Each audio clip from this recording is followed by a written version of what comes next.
Hi అండి. ఎలా ఉన్నారు అందరూ? నేనైతే చాలా బాగున్నాను. మార్నింగే లేచి ఫ్రెష్ అయ్యి ఇంకా టిఫిన్ సెక్షన్ అయితే ఉంటే మాత్రం ఎంత హడావుడి అయిపోతదంటే అస్సలు రోజులో పరిగెట్టాల్సిందే. ఇంకా టిఫిన్ చేయడం, వంట చేయడం, బాక్సులు సర్దడం, ఇంకెళ్ళడం చాలా పెద్ద ప్రాసెస్ కదా! ఇక్కడ నేను ఇడ్లీ అయితే పెడుతున్నాను. ఇడ్లీయే కదా చాలా సింపుల్‌గా అయిపోద్ది అనేసి అనుకుంటాము. ఒక మనిషికైనా, ఇద్దరికైనా, ముగ్గురికైనా, నలుగురికైనా సేమ్ ప్రాసెస్, సేమ్ టైమే అవుతది. చేయడం ఒకటే కదా ప్రాసెస్. సో, టైం కూడా ఎక్కువగానే అయిపోద్ది. ఇక్కడ నేను వేరుశనగుళ్ళు అయితే తీసుకొచ్చాను. అంటే మా భాషలో వేరుశనగ గుళ్ళు అంటాము. పల్లీలనమాట. ఈ పల్లీలు ఏంటి అంటే తీసుకురాగానే అలా పచ్చిగానే మనం డబ్బాలో పెట్టి స్టోర్ చేసుకోవడం కాకుండా ఇలా ఫ్రై చేసేసుకొని కొంచెం వేపేసుకొని స్టోర్ చేసుకుంటే పురుగులు కానీ పుచ్చిపోవడం కానీ బూజు పట్టడం కానీ పాడవకుండా ఉంటాయన్నమాట.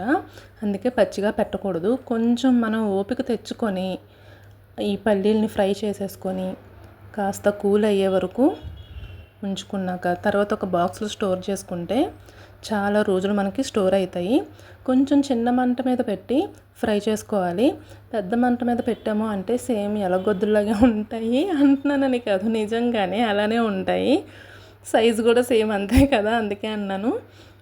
ఇక్కడ మనం ఫ్రై చేయడం అయితే అయిపోయింది. ఇప్పుడు వీటిల్లోనే ఒక 2 గుప్పెల వరకు నేను ఇడ్లీలోకి పచ్చడి అయితే చేస్తున్నాను. పచ్చడికి నాకు పల్లీలు ఒక్కటే ఉన్నాయి. వేపిన శనగపప్పు ఉంటుంది కదా, పుట్నాల పప్పు అంటారు. ఆ పుట్నాల పప్పు ఉంటే మీరు వేసుకోవచ్చు, లేదు అంటే లేదు. నేను వేరుశనగుళ్ళు ఒక్కటే తీసుకున్నాను. పచ్చిమిర్చి ఉంటాయి కదా, పండిపోయినవి అలాంటివి అవి ఒక 4 తీసుకున్నానులేండి. ఆ 4 తీసేసుకొని పచ్చిగానే ఫ్రై ఏం చేసుకోవట్లేదు, పచ్చిగానే చిదిమేసి ఎల్లుల్లిపాయ రేకలు ఒక 2 ఉంటే కొంచెం జీలకర్ర, నా దగ్గర జీలకర్ర లేదు అందుకే నేను తీసుకోలేదు.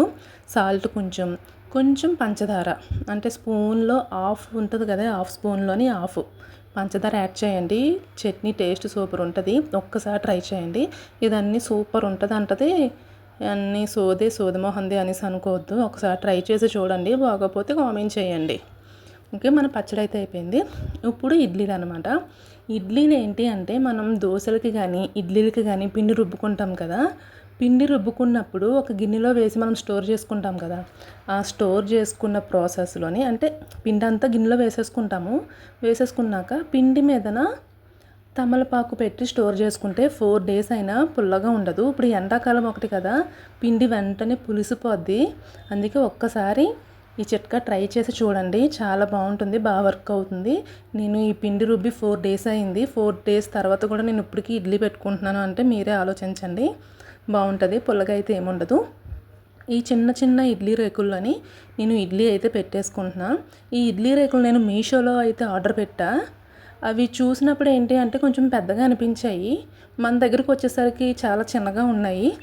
మనకంటే బాగా చిన్నగా ఉంటాయి, కానీ పిల్లలకైతే ఒక 4-5 ఇడ్లీలు వేసామనుకోండి వద్దనుకుండా తినేస్తారు, అంత చిన్నగా ఉన్నాయి. మనకైతే ఒక 2 వాయిలైనా సరిపోవు. జోక్ చేశానులే, సీరియస్గా తీసుకోకండి. వీడియో నచ్చినట్లయితే ఒక లైక్ చేసుకోండి. అలాగే కొత్తగా ఎవరైనా చూసిన వాళ్ళు ఉంటే కనుక మన ఛానల్ని సబ్స్క్రైబ్ చేసుకొని నాకు సపోర్ట్ చేయండి. ఇడ్లీలు మాత్రం చాలా బాగా వచ్చినాయి. మొత్తానికి ఇక్కడ నేను ఇడ్లీ పెడుతూ కూడా ఈ ఇడ్లీ పాత్ర ఉంటుంది కదా, నా దగ్గర అయితే ఇడ్లీ పాత్ర లేదు. సో నార్మల్గా స్టీల్ గిన్నె ఉంటే స్టీల్ గిన్నెలోని ఒక గ్లాస్ వాటర్ వేసుకొని స్టవ్ మీద పెట్టుకొని దాని మీద మూత పెట్టేసి ఆ వాటర్ ఒక 10 minutes వరకు మరిగించుకున్నాను అనమాట. కొంచెం హీట్ అయింది. మన ఇడ్లీ రేకులు అయితే అందులో దించేసి మూత పెట్టేసి ఒక 10 minutes వరకు మనకి కుక్ అయిపోతాయి. మధ్యలో ఓపెన్ చేసి గుచ్చి చూసేసాను. అదిగోండి ఎలా కొరుకుని ఇడ్లీలాగా అయిపోయింది కదా, అది నా పనే. గుచ్చి చూసేసాను. మొత్తానికి ఇడ్లీలు అయితే ఉడికిపోయాయి. సర్వ్ చేసుకొని తినేసాము.